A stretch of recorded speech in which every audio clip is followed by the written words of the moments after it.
all, I'd like to thank everyone for coming. My name is Anne Marie Dennis. I am president of the Northgate Tenants Association. I wanted to start off by explaining very briefly that we're here to lend a hand to the tenants to help them find a way to save Northgate. Hopefully in the spirit of Vermonters helping each other. I know I came from a small town in Vermont, and when somebody was in need of help, no one asked. The people who were in need of help didn't have to ask their neighbors. They just volunteered the help. And that's what we're kind of hoping will happen today. And that's also the reason why Northgate Nonprofit was formed. All the people in the area knew that Northgate was going to need help in keeping it affordable. So they all joined together and formed a task force. And the task force became Northgate Nonprofit.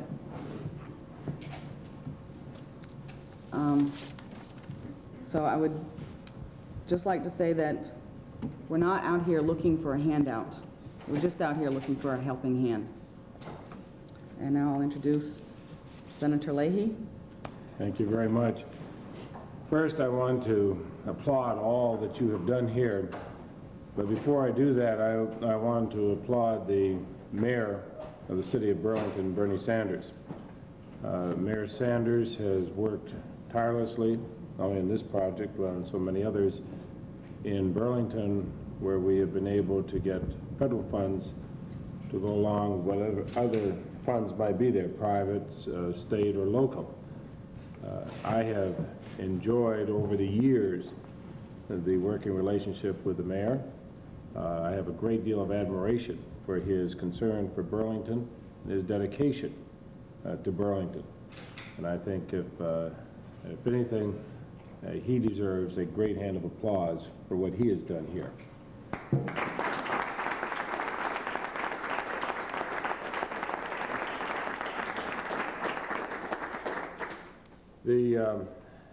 What I'm looking forward to is seeing the private fundraising drive that will go along here to match to raise, as I understand it, $20,000 to match the $60,000 I was able to get for this project in the fiscal year '89 HUD appropriations bill. And I'm delighted to see that will be underway. It's a kind of a public-private development group we see here is extraordinary. And I think that I think it's going to be successful. But the measure of its success is going to be not just here at Northgate, but you're going to find groups like this all over the country studying what you've done here, because it's necessary. In so many parts of the nation, we have a shortage of housing, especially for people of low or modest income, that has the greatest of any time in my lifetime. Every part of the nation. You make it work here, then we're going to see it work elsewhere. This is actually the kind of partnership that the outgoing administration has praised in its rhetoric, but of course is seldom supported with adequate funding, as we've seen the amounts of federal dollars going down, down, down. Congress will pass, and if the new president will sign the legislation that Senators Cranston and D'Amato will be introducing early next year, then broad-based partnerships like this are going to be on the cutting edge of housing preservation and production for years and years to come. In the 60s and the 70s, there were a lot of houses built under federal programs that did not plan for what happens in the future. If we have cooperative federal, state, and local efforts, we can save them. If we don't, we won't. And that's one of the reasons why I praise Mayor Sanders so much in this and trying to bring together federal, state, and local cooperative and private efforts to do this. So you put together a masterful financing package for this, but you're going to need additional HUD funds to write down the cost of the renovation. And I've looked at the way the elections have come out. I will still be in the majority party. I will still be on the appropriations subcommittee that involves here, and I will go to bat with HUD, and will continue to go back with HUD until the whole subject is resolved here. And what we will have those federal funds, but I would urge the community to work with us in raising the money. The past 8 years haven't been good for affordable housing. Federal funding has been reduced by more than 65%. But we can show here that we can work together. So I would really urge the private community to work with the local government, work with those of us who are trying to get federal funds to make this a success. It can be a success. If it is, it will help not only the people here, but that success will help people throughout the country, because I predict it will be the model to be used in other parts of the country. So I thank you very much for your work. Thank you, Senator.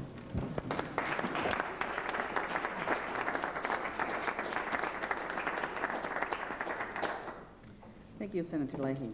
Now we have John Kahlo and Kathy Sweeten from the Northern Vermont Home Builders Association.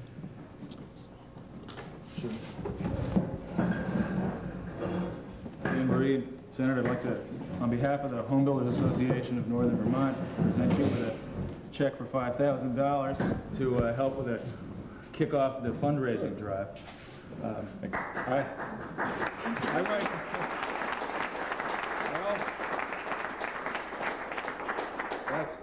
That's an example of what has to be done. I'm just looking with, it's going to be fun. We walk down to the bank and slip this thing through. The deposit slip will just be about this big. Yeah. We'll try to get you a smaller version of it. Thanks. Thank you. Thank you very much. That's great.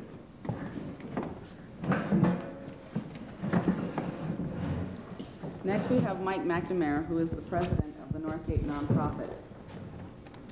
I'll just say a few words and then introduce some of the other actors who are bringing resources to the table to make this development happen. First of all, I'd like to praise the efforts of the Northgate nonprofit, which is virtually every nonprofit in the city of Burlington, which is a substantial number, which have come together to organize this effort and to assist in bringing the resources to the table. I'd have to especially praise Senator Leahy and his office.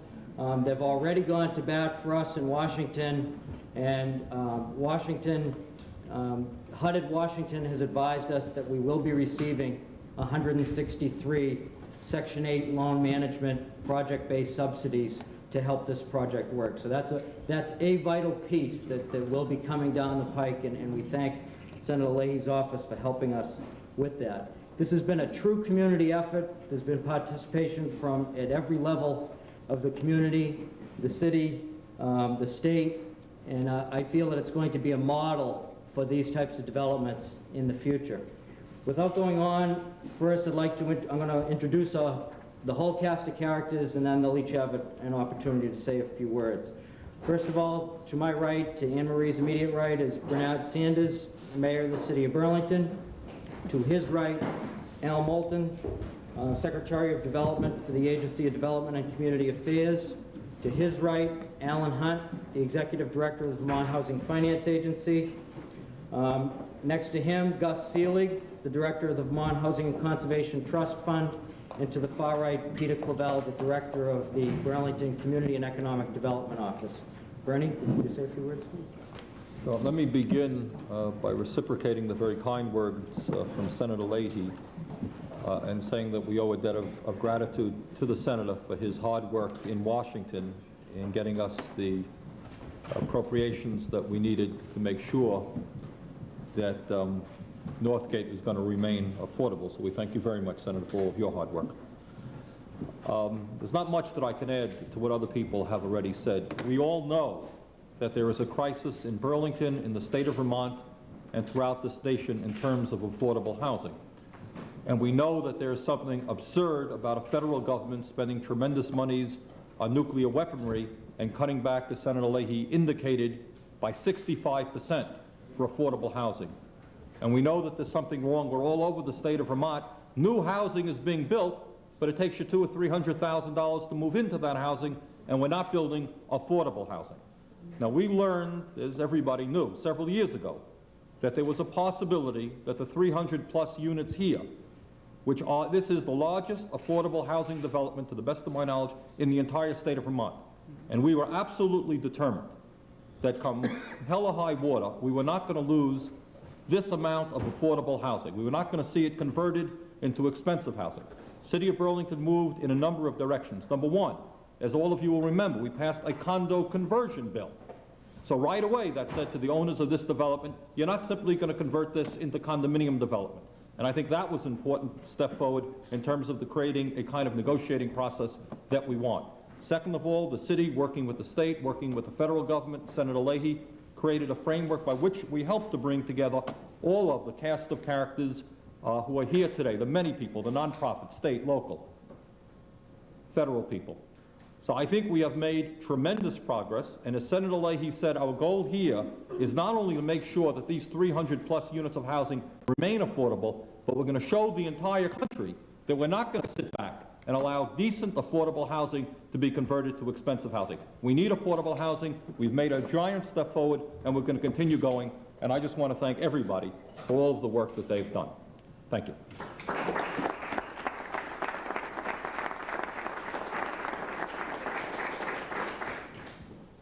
Secretary Moulton. Thank you very much. I can only add my congratulations to the mayor and to Senator Leahy for this effort. The preservation of affordable housing is a high priority in our state housing plan, and I think that this is a living example of how people can work together and achieve that. It's a job well done. On behalf of the governor, I want to thank you and congratulate you and say, let's start from here and see what more we can do to achieve the same thing in other parts of Chittenden County. Thank you. Alan Hunt. Thank you, Mike. The role of the Vermont Housing Finance Agency is at several levels. One is that we are dealing with the owners of this project in negotiating for the sale on behalf of Northgate nonprofit. The owners approached our agency 6 or 8 months ago, recognizing that Vermont has a need to preserve the affordable housing, and that they not only own this project but 3 others in the state.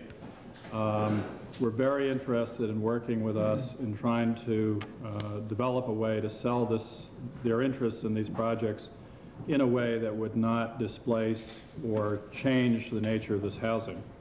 I'm delighted that we have as strong a partner as Northgate nonprofit to work with us in achieving that goal. I've spoken to the owners. They could not be here today. They have other commitments, but they did pledge and wanted me to say that they will have and will continue to work cooperatively with us in trying to figure out a way to make sure that these units are sold in a responsible way to nonprofit organizations, not only here but in the other parts of the state. They're very impressed with the kinds of resources that we've brought together, and I can only say that they have operated extremely cooperatively throughout this whole process. We have not set a fixed time schedule, but we hope that we'll be able to have some kind of agreement with them, ideally by the end of the year, but certainly in the next few months. So the Vermont Housing Finance Agency is willing and committed to bring its resources to the table to help save this housing. We determined early on that it didn't make sense to go out and try to create additional affordable housing if we were losing what we already had helped create out the back door. So we're putting our time, energy, resources into this effort, and we're delighted to have as many partners as we have on this project, as well as other projects throughout the state. Thank you. Gus Seeley. Well, I'll just try to be brief amidst all these esteemed folks that I'm up here with. The Housing and Conservation Board was established 2 years ago. We've been glad to provide a grant to Northgate nonprofit for the good staff work you've been doing. We're particularly happy because this is a model that includes resident participation and has worked so hard to achieve resident participation in the solution of this problem. And I think you're going to be a model for the other gates around the state and other housing projects. As the mayor has said, this is just the tip of the iceberg in terms of the problem we have to contend with, and you're providing a very valuable model. The other thing I just briefly say is that hopefully there'll be a rapid and happy conclusion in negotiations, but the Housing and Conservation Board was established with Northgate in mind. In fact, it'd be fair to say that the initial year our funding was increased substantially because of the efforts of Representative Carmel Babcock, knowing that Northgate was soon going to be on the market. So this is a critically important project, both because there's 336 families who live here and because it's a model for the rest of the state to begin to solve the affordable housing crisis in Vermont. Thank you. The Community and Economic Development Office was created 5 years ago. We've been involved in the preservation of Northgate since day one. Through that involvement, we've learned 3 lessons. One is that during a time when the national federal housing programs are in total shambles and disarray, that an activist local government can make a difference. We can make a difference by identifying a problem early on, by bringing together the actors both from the private and the public sector to deal with that problem, and by dedicating some seed monies to address a solution to the problem. Lesson number 2 is that the city cannot address the affordable housing crisis by producing new housing alone. We also have to preserve what we already have. And lesson number 3, which I think is probably most important, is that the people that are most affected by this problem, the tenants that live here, must be actively involved in solving this problem. And I think that not only can and should we do that, but I think it's the only way that this issue will be resolved. And I'm very excited to see the very active involvement of the tenants through the Northgate Tenant Association. Thank you. Next on the program, to my immediate left, is Larry Yates. He's the director of the National At-Risk Housing Project Low Income Housing Information Service, and he'll give us a little bit of detail on what's happening outside of Vermont in the national perspective. Larry? Thank you, Mike. Senator Leahy, Mayor Sanders, Secretary Moulton, and other distinguished guests, and especially proud residents of Northgate and supporters of Northgate. It was a real honor to be invited here today by the Northgate Nonprofit Housing Corporation for my project, the National Anti-Displacement Project, the Low Income Housing Information Service. Today's a milestone in a project that is one of the nation's most promising efforts to deal with this crisis. And you've already heard what that crisis is from the Senator, from the Mayor. There's a threatened loss of hundreds of thousands of units of housing around the country. And low-income tenants are in danger of being thrown back into a housing market that we already know they can't compete in. About 2 months ago, 35 people from communities around the country met in Washington in response to this crisis. They came at the invitation of our project to that meeting. Some of them were tenants facing this problem who were determined to take action, and one of those was Anne Marie Dennis of Northgate. Some of them were dedicated staff people for community groups, and one of those was Brenda Torpy of Northgate Nonprofit. That meeting brought together a national network, a network of groups like your groups here today. I know you couldn't invite the entire network to be here, though I'm sure you would have been glad to do so. So I consider myself here today as a representative of that network. I'm here today to extend you congratulations and best wishes from your sisters and brothers in that network, from the Coalition for Low-Income Housing in San Francisco, the Texas Tenants Union in Dallas, Lakeview Tenants in Chicago. So you can consider them here in spirit. I'm also here to remind you that the lot rides on your success. It was one of the first efforts in the nation, and this has already been mentioned, to secure threatened subsidized housing for its residents, and with the work of its residents, you can help save a lot more than 1/4 of Burlington's affordable housing. And that's important enough. You can play a role in saving those hundreds of thousands of units around the country. You can help prevent even more thousands of elderly people from being forced to choose between rent and food, even more thousands of children from being forced to grow up in shelters. You can help educate this whole country, and especially other national leaders who are not as wise and well-informed as your senator, to what organized tenants, a mobilized community, and well-directed government commitments can do. I congratulate you for today, and I look forward to working with you, and people from around the country are looking forward to working with you as you continue this journey. Thank you.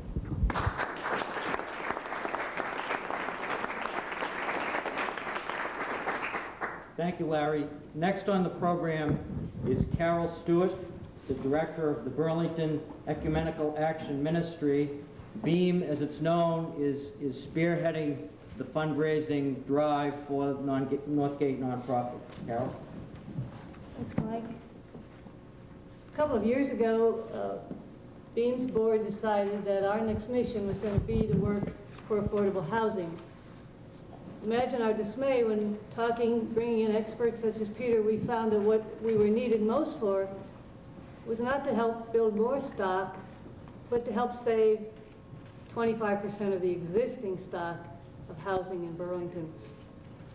So we joined with the city and several other organizations, and out of months of very hard work, which I am proud to say that Beam has been able to contribute to through the expertise and volunteer time of its members, we're now part of the Northgate Nonprofit Corporation.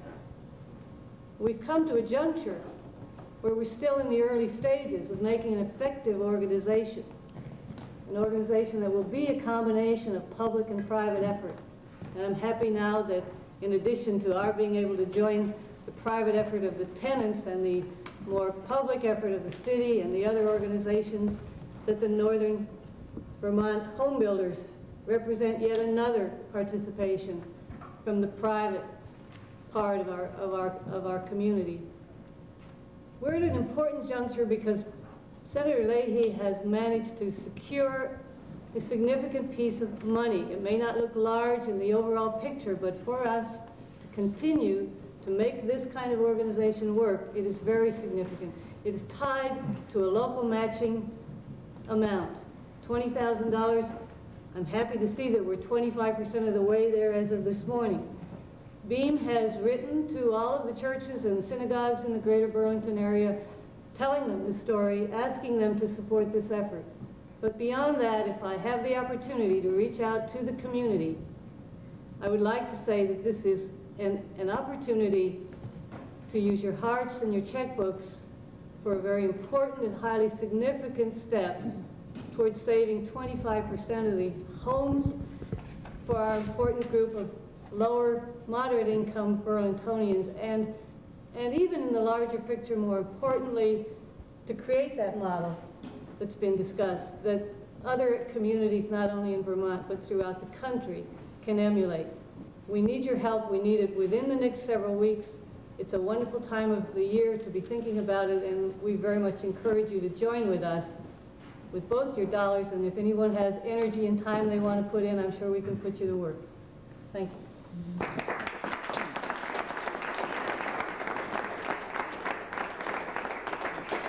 That concludes the speaking portion of the program. If the press has questions for the panelists. I wonder, before we start with that, I might mention, I appreciate all the kind remarks about my involvement in this, but it would have been impossible without two very dedicated people on my staff. John Romano, who is over here, just under the no smoking sign, is from the Washington staff, and John is the one who has sat in these committee of conferences sometimes to literally 1 and 2 o'clock in the morning. He's been back in there again at 6 o'clock the same morning to help get the money, to make sure that even after we've got a commitment for the votes, that it stayed in the budget. And he has worked with Mary Miller in our Vermont office, who is just tireless in her efforts to keep after it. So I really want to acknowledge the people. I'm sort of the front person for the two of them, but they're the ones that have really been doing the work.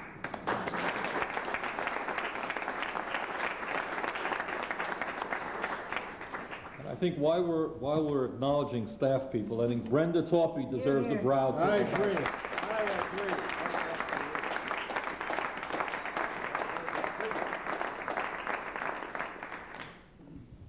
Are there any questions?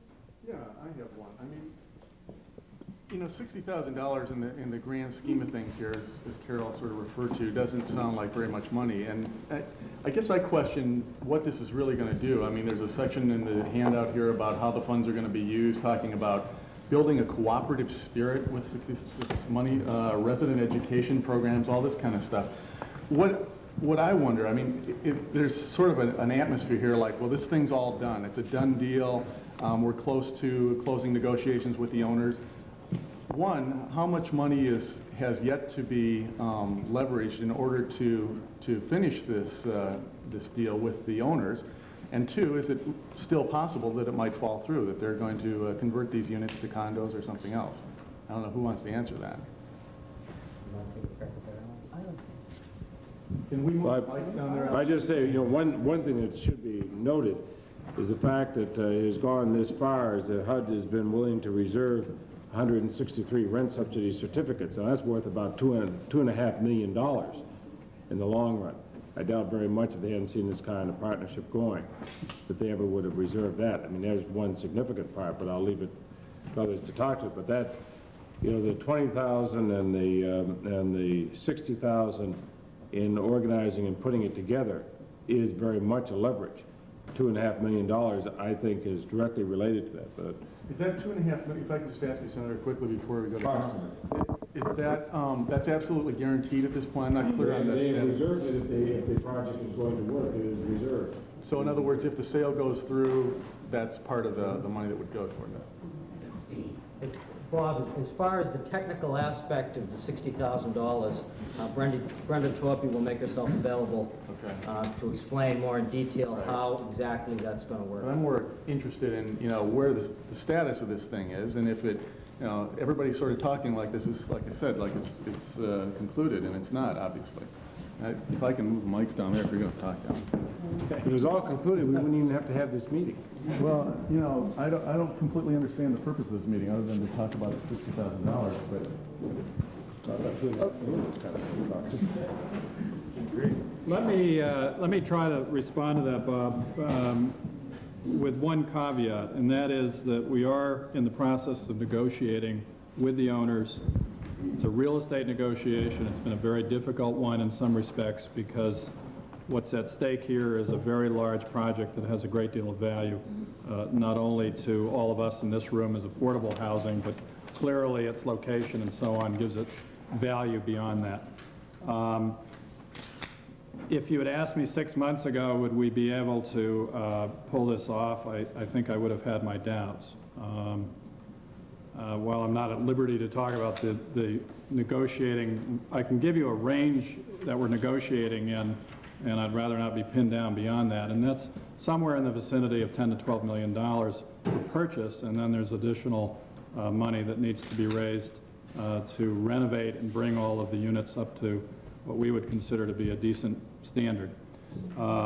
That's a lot of money, but to recreate that would be a lot more money.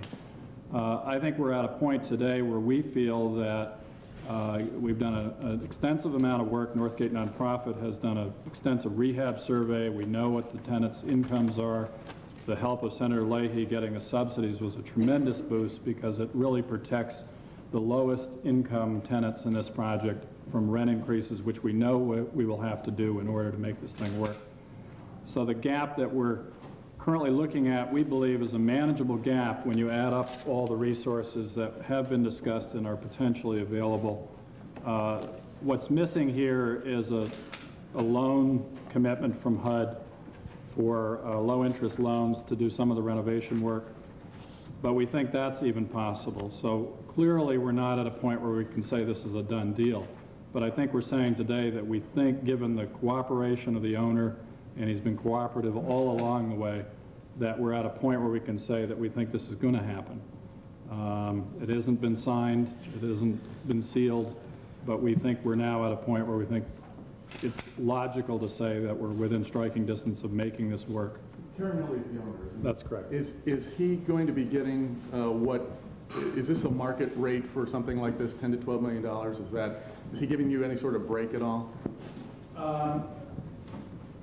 Well, again, that's a matter of opinion. I think his belief is that it's a fair price. He has investor partners that he has a responsibility to protect.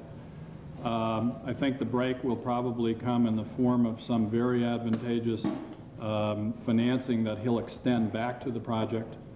And he's made it clear from the beginning that he's willing to do that. He's made it clear from the beginning that he doesn't want to see any displacement of the existing tenants in this development or the other ones that he owns in the state. And he's working cooperatively with us and this organization to make sure that doesn't happen.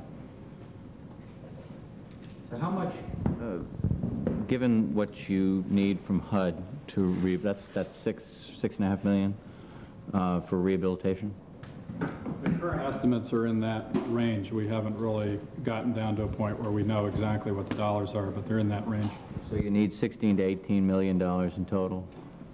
What do you need to leverage that amount? Well, without being too specific, I think we're within a couple $1 million of reaching that. When you identify, there are existing mortgages that can be assumed. There's equity that can be raised through the sale of low-income housing tax credits, which are well underway. There are, as I said, the owner is willing to take back, in effect, some of the financing, which will bridge that gap tremendously at a rate that will hopefully keep rents down. So in the value of the subsidies, we'll be able to raise the rent, and our agency will be able to loan additional money for this project.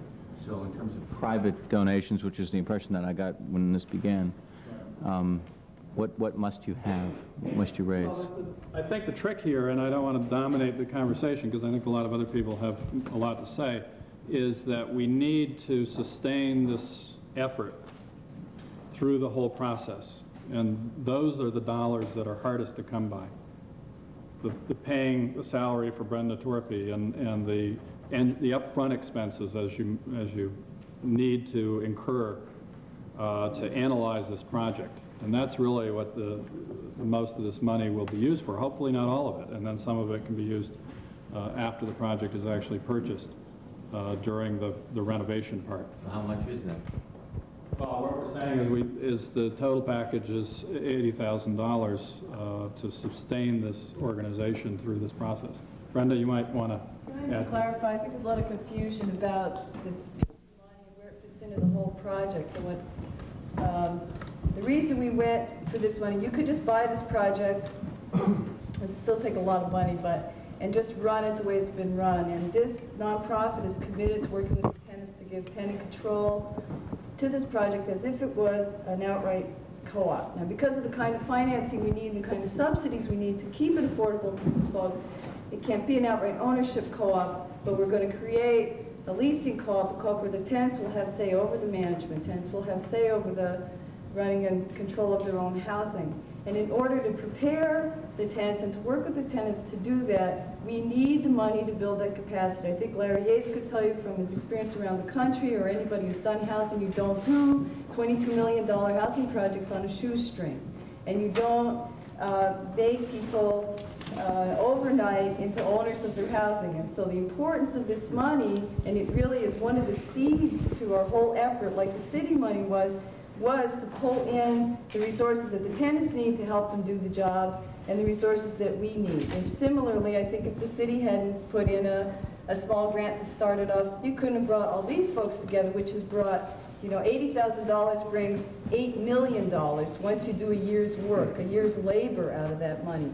But until that's there, you got nothing to get started with. If a private developer is developing this project, he'd have to spend money to develop this project. We've had architects come and do a physical needs assessment of the project. We now know what the rehab needs are of this project. All those things did cost money, will continue to cost money until we close. So that's really the importance of this as a stepping stone. We wouldn't have the subsidies from HUD if they hadn't become aware of our project in this budget process, where they saw what we were trying to do here and who was involved. And they said, this is a community that wants to save its housing. They really all want to do it, from the tenants right up to the city government, so let's put in our share. And I think that's how it happens. Are there any other questions? I just hope this one. We hear a lot about the low vacancy rate here, the limited options if something like this does not work. What would happen to the tenants here if this thing falls through and rents go up significantly? Can you describe it for us in a human term? Human term, a lot of them would have to leave the city of Burlington because there's no other housing that is affordable like Northgate. Some of them would probably become homeless, adding to that type of population. A lot of people would probably have to double up in 2 people living in the same apartments, or people living with their relatives and causing a lot of hardship. Living with your relatives is not usually the easiest thing to do. But I think a lot of the tenants would have to move out of the city of Burlington. There's just no place else for them to live than Northgate. It also would be, it'd be the loss of a great opportunity, because the rental certificates are worth at least $2.5 million. We're working for other subsidies. They could be worth more than a $1.5 million, as much as $1.8 million. Now, these are rental certificates and subsidies that are possible for here, but I don't know anywhere else we could get them, anywhere else we could leverage them in here in this area. It's because everybody here has worked so hard, been able to put together the kind of local as well as private group that we're able to go to bat and get those subsidies. There's no question in anybody's mind that we need the housing here. I mean, anybody who lives in this area knows how badly it's needed. But I'm afraid if it doesn't work, those subsidies will probably go somewhere else, and probably also where the housing is needed. But we need it here, and I want it here. And I think the most important thing about this is that it has worked here. And I think that if we're able to complete it all, and that's why we're probably spending so much time on it, is that we'll see this in not only other parts of Vermont, but in other states across the nation. Mayor Sanders is absolutely right. Our priorities are getting skewed in this country. And when you see every year a substantial increase in the homeless, number one, and number two, in just average Americans unable to have any place to live, I mean, what's that doing to us as a nation? We're the wealthiest, most powerful nation on earth, and yet we have millions of people hungry. We have millions of people unable to afford housing. What does all that power and all that wealth as a nation do for us if we're unable to make it work? Now, here's an example we can make it work. And I admire the mayor for that, for his commitment. I admire the people, Ms. Dennis and everybody else who've worked so hard on this. Let's go into this, and you know, the Northern Vermont home builders, others trying to make it work. What they're going to do is not going to be just the people here, but I can then go and argue in the HUD Appropriations Subcommittee and say, look, here's an example how it's worked. Go up there to Burlington, see how it works. Now let's do the same thing in all these other states, as well as other parts of Vermont. Because otherwise we fail as a nation. I don't mean to get on a soapbox here, and you probably have heard enough speeches during the past few months from different people. But everybody wants to go off and talk as though everything is all well, everything is fine. You know, there are no problems. And we've almost gone from the politics of the lazy to the politics of the selfish in this country. But the fact is, a lot of people are hurting. A lot of people right here in Vermont, even with our low unemployment, are hurting. And here's an example where we can say, yeah, there is a responsibility in government, and let's do it. I'm sorry, I won't talk too long on that. Quick, yeah.